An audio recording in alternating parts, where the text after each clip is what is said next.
আর মন্দিরে কি পুজো দেওয়ার কিছু নিয়ম? মন্দিরে পুজো দেওয়ার নিয়ম বলতে পুজো আর কি যেরকম পুজো দিতে হয়।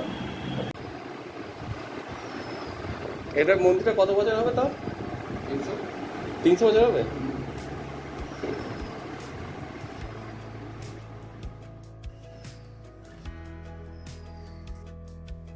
একদিনের ভ্রমণে আজ আমরা ঘুরে দেখব এমন একটি প্রাচীন অন্নপূর্ণা মন্দির।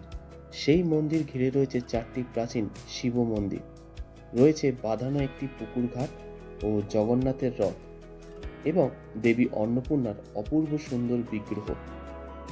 এই মন্দিরটি কোথায় অবস্থিত, কিভাবে আসতে হবে, মন্দির কখন খোলা থাকে, পুজো দেওয়ার নিয়ম, ভোগ প্রসাদের কী ব্যবস্থা, সম্পূর্ণ তথ্য রোড গাইডের সাথে তুলে ধরা হয়েছে এই ভিডিওতে।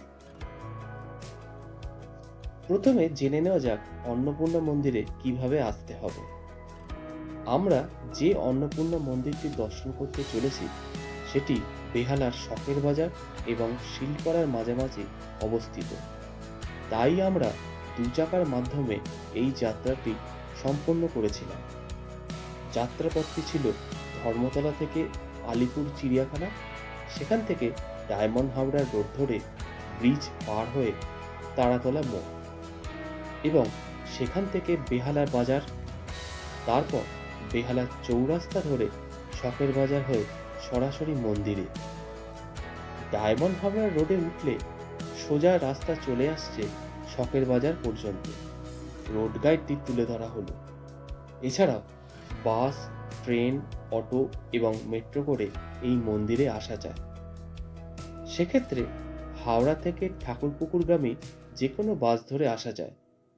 S12D 12C/1A হাওড়া শখের বাজার মিনি, C37 ধরে বেহালা শখের বাজারে নামতে হবে এবং সেখান থেকে 2 মিনিট হাঁটা পথে মা অন্নপূর্ণা মন্দিরে চলে আসা যায়। এছাড়াও শিয়ালদা থেকে আসলে S3A 235 ধরে শখের বাজার এবং 2 মিনিট হাঁটা পথে মন্দিরে চলে আসা যায়।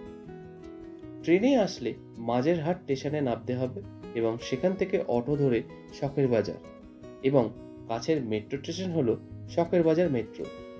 সর্বক্ষেত্রেই শখের বাজারে নেমে মিনিট 2 হাঁটলে সরাসরি মা অন্নপূর্ণা মন্দিরে চলে আসা যায়। এটি হলো শখের বাজার ক্রসিং।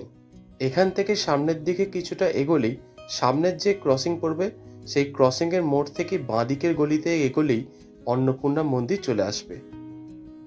সামনের যে ক্রসিংটা দেখা যাচ্ছে এই ক্রসিং থেকে বাঁদিকে আমরা প্রবেশ করব। এই বাঁদিকে প্রবেশ করলেই সামনেই পড়বে এই জগন্নাথ দেবের রথগৃহ। এখানে রথ রয়েছে এবং এখান থেকে সামনের দিকে কিছুটা এগিয়ে ডান দিকে এই রাস্তাটা ঘুরে যাচ্ছে। এই হলো অন্নপূর্ণা মন্দির। অন্নপূর্ণা মন্দিরে প্রবেশের পূর্বে রয়েছে প্রাচীন 2টি শিব মন্দির। এই জোড়া শিব মন্দির দর্শন করে মায়ের মূল মন্দিরে প্রবেশ করতে হয়।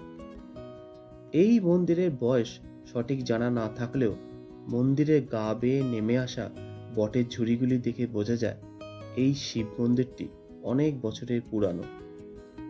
এই জোড়া শিব মন্দিরটির উচ্চতা কম বেশি 30 ফুট এবং চওড়া প্রায় 20 ফুটের মতন।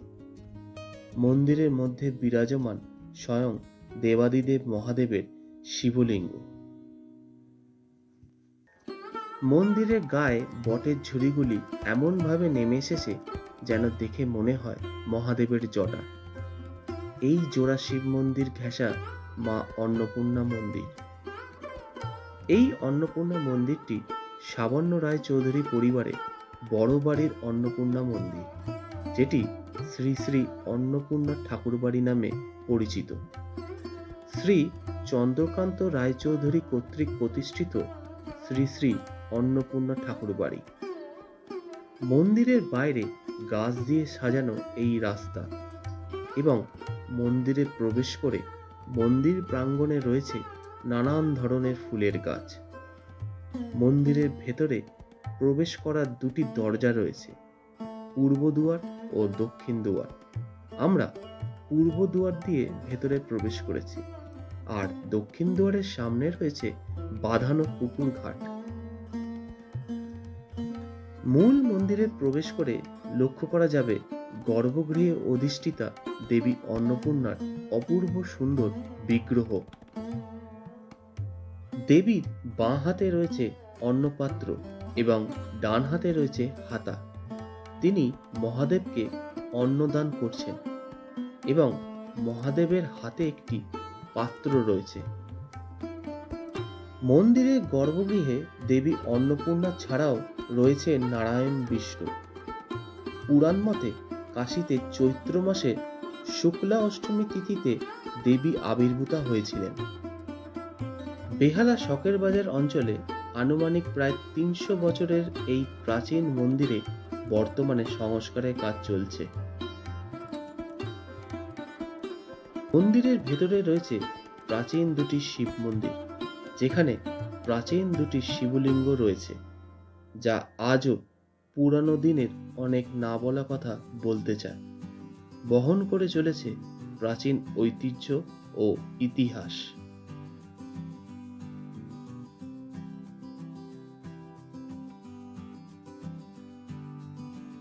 অন্নপূর্ণা মন্দিরটি প্রতিদিন সকাল ৮টা থেকে 10:30 এবং বিকেল 5:30 থেকে রাত্রির 8টা পর্যন্ত খোলা থাকে। মন্দিরে নিত্য পুজো দেওয়া যায়, সেটি ফল মিষ্টি দিয়ে দেবীকে উৎসর্গ করা হয়। এছাড়াও অন্নপূর্ণা পুজোর দিন ধুমধাম করে অন্নপূর্ণা পুজো পালিত হয় এবং সেই দিনে ভক্তগণেরা প্রসাদ পেয়ে থাকেন। অন্নপূর্ণা মূল মন্দিরের উপরে চূড়ায় একটি মূর্তি রয়েছে। এই অন্নপূর্ণা মন্দিরের এক সেবায়েতের কাছ থেকে জেনে নেওয়া যাক মন্দির সম্পর্কিত কিছু কথা।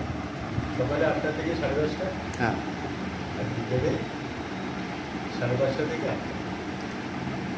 আর মন্দিরে কি পুজো দেওয়ার কিছু নিয়ম? মন্দিরে পুজো দেওয়ার নিয়ম বলতে পুজো আপনি যেরকম পুজো দিতে হয়, আপনি অন্নপূর্ণাকে আপনি কর্মচার বা মিষ্টি উৎসর্গ করে যা মন্ত্র আছে, এখানে শুধু অন্নপূর্ণা নেই, বাবা মহাদেব আছে, নারায়ণ আছে, বিষ্ণু আছে, তিনজনেরই মোটামুটি এখানে পুজো হয়। আর পেছনে দুটো শিবলিঙ্গ আছে, অনেক পুজো হয়, এটারও পুজো হয়। আচ্ছা আচ্ছা। আর বিশেষ পুজো এখানে কিছু অনুষ্ঠিত হয় এই মন্দিরে বিশেষ পুজো? বিশেষ পুজো বাৎসরিক ছাড়া বিশেষ পুজো হয়। আচ্ছা। এবারে আপনি যেটা বলছেন যে পূর্ণিমা অমাবস্যার যে ব্যাপারটা, হুম। এবারে আমি যেটুকু জানি, মা অন্নপূর্ণাটা তো অন্নপূর্ণার রূপ, মা কালী না, অন্নপূর্ণার রূপ তখনই ধারণ করে শিব ঠাকুর মায়ের কাছে অন্ন দিচ্ছে। আচ্ছা মা যখন অন্ন দিচ্ছে একটা অন্ন রূপ, এটা মা অন্নপূর্ণা হলো শান্ত আচ্ছা সুন্দর। এখানে বলি ভৌম অবশ্যই যদি প্রাচীন জল সেটা হবে, চৌকা হবে, সবই হবে। মানে আমি যেটুকু জানি সেটুকু। বুঝতে পেরেছি। এটি মন্দিরের পেছন দিকের অংশ। এখান দিয়ে সমগ্র মন্দিরটিকে পরিক্রমা করা যায়।